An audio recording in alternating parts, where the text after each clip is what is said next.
दोस्तों आ चुका है पेपर पूरा रियल, और जिसका आपको इंतज़ार था वो इंतज़ार आपका अब ख़त्म हो चुका है। क्योंकि मेरे से सभी बच्चे कह रहे थे सर मुझे असली पेपर दीजिएगा। ठीक है, तो ऑल स्टूडेंट जो भी असली पेपर की मांग कर रहे थे सभी बच्चों के लिए मैं पूरा असली लेकर आया हूँ। एक भी क्वेश्चन ऐसा नहीं है दोस्तों जो आपकी किताब से बाहर हो, पूरे असली है। ये बात आप सभी बच्चों को मैं गारंटी के साथ कहता हूँ। चलिए स्टार्ट करते हैं। संस्कृत विषय का पूरा pre board paper MP board वाले बच्चों के लिए है ये, और सभी बच्चे चैनल को सब्सक्राइब करके रखना। और दोस्तों अगर आप लोगों को इसका पीडीएफ चाहिए, सारे का पीडीएफ चाहिए ना, तो उसके लिए आप हमारे ऐप को डाउनलोड कर लेना। ऐप पर आप लोगों को पीडीएफ मिल जाएगा सभी बच्चों को। ठीक है, ध्यान रखिएगा सभी स्टूडेंट, ऐप की लिंक डिस्क्रिप्शन में मैंने दे दी है। आइए स्टार्ट करते हैं पहले क्वेश्चन से। दोस्तों ये आपका पहला क्वेश्चन आपकी स्क्रीन के सामने आ चुका है। षष्ठी विभक्ते रूपम अस्ति। दोस्तों यहाँ षष्ठी विभक्ति का आपसे रूप पूछा है।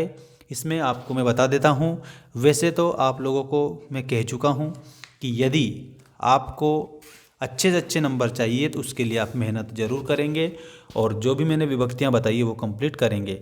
ठीक है, तो यहाँ पर आपका जो रामाय शब्द लिखा हुआ है ये षष्ठी विभक्ति का रूप हो जाएगा। ठीक है, ये षष्ठी विभक्ति का रूप रामाय आपको आंसर लिखना है। इसके बाद में बालकम इत्यस्मिन् पदे विभक्ति ही अस्ति। बालकम में बालकः बालकम द्वितीय विभक्ति आप लोगों को इसमें आंसर लिखना रहेगा। ठीक है ना। अगला देखो, गृहात इत्यस्मिन् पदे वचनम अस्ति। साथियों प्यारे बच्चों, आप लोगों को गृहात में एक वचन लिखना रहेगा। सभी स्टूडेंट ध्यान दें, गृहात में आपका कौन सा वचन होगा, तो एक वचन होगा। फलानी इत्यस्मिन् पदे वचनम अस्ति।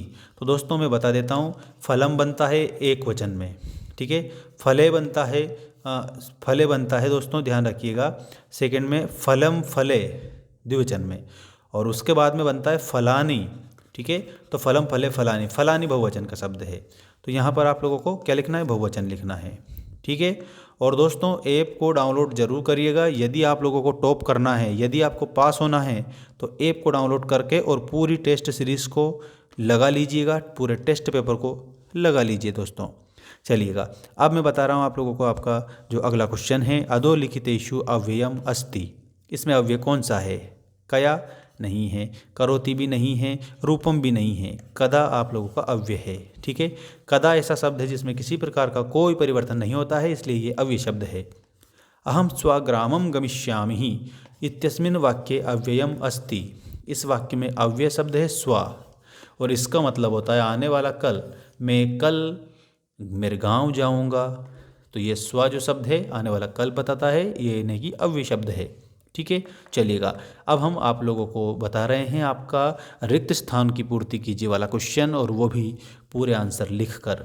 वैसे आप सभी आंसर याद भी करेंगे। देखो, गमिष्यति इत्यस्मिन् धातु रूपे लकार अस्ति। दोस्तों गमिष्यति में लिट लकार आपका आंसर के रूप में हो जाएगा। लभन्ते इत्यस्मिन् धातु अस्ति। लभन्ते जो शब्द आप लोगों के सामने लिखा है, इसमें लब धातु आपकी हो जाएगी। नेक्स्ट है भू धातु लट लकार प्रथम पुरुष बहुवचनस्य रूपम अस्ति। तो भू धातु का भवंती आप सभी स्टूडेंट को लिखना रहेगा, करेक्ट आंसर। नेक्स्ट है गच्छन्तु इत्यस्मिन् पदे वचनम अस्ति। गच्छन्तु में आप लोगों को सभी बच्चों को बताना है, और वो हो जाएगा आपका बहुवचन। ठीक है, पराजयते इत्यस्मिन् पदे उपसर्गः अस्ति। पराजयते में दोस्तों परा उपसर्ग आप सभी भैया बहनों का करेक्ट है। अधिकार इत्यस्मिन् पदे उपसर्ग अस्ति। अधिकार में अधि उपसर्ग आप सभी का आंसर हो जाएगा। तो इसमें अधि आपको आंसर लिखना है सभी को। ठीक है, सभी बच्चे चैनल को सब्सक्राइब करके रखना, ताकि वार्षिक परीक्षा तक सारी अपडेट मिलती रहे आपको बेहतर। विसर्ग संधे उदाहरणम मनोरथः इति अस्ति।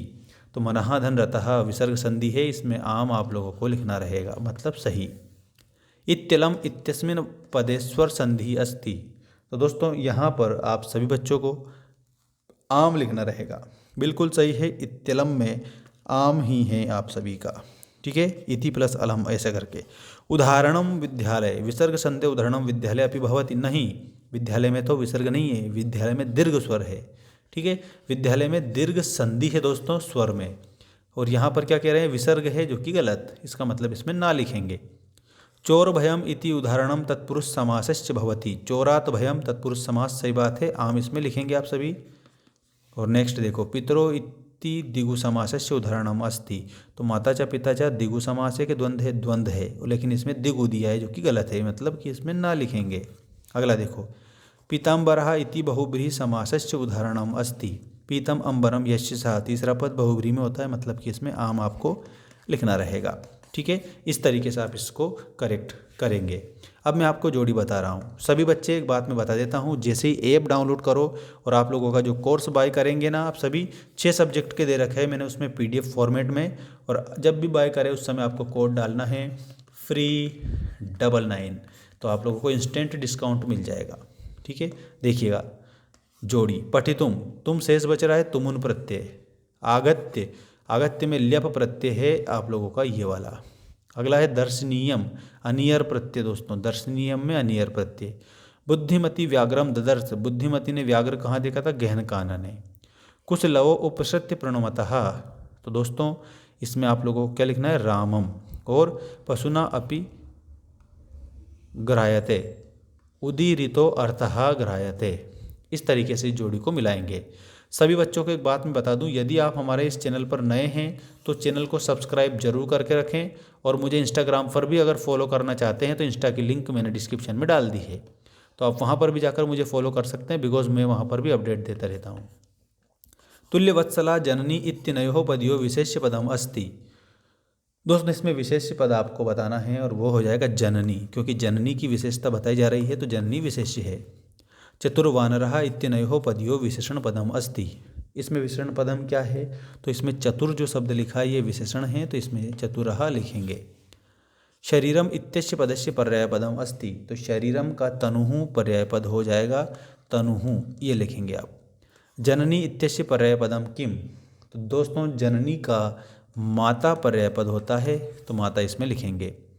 बलि इत्यस्य पदस्य विलोम पदम भवति, तो दोस्तों बलि का निर्बल आप लोगों को लिखना है। सभी बच्चों को निर्बल करेक्ट आंसर लिख देना है। दानवाय इत्यस्य पदस्य विलोम पदम भवति, तो दानवाय का विलोम होगा मानवाय, ये आपको आंसर करना है। दानवाय का विलोम में मानवाय सही उत्तर हो जाएगा। बाकी दोस्तों ऐप पर आपको PDF मिल जाएगा। सभी बच्चों से मेरी एक कहना है कि दोस्तों ऐप को डाउनलोड करके PDF प्राप्त करके आराम से पढ़िए बैठ के।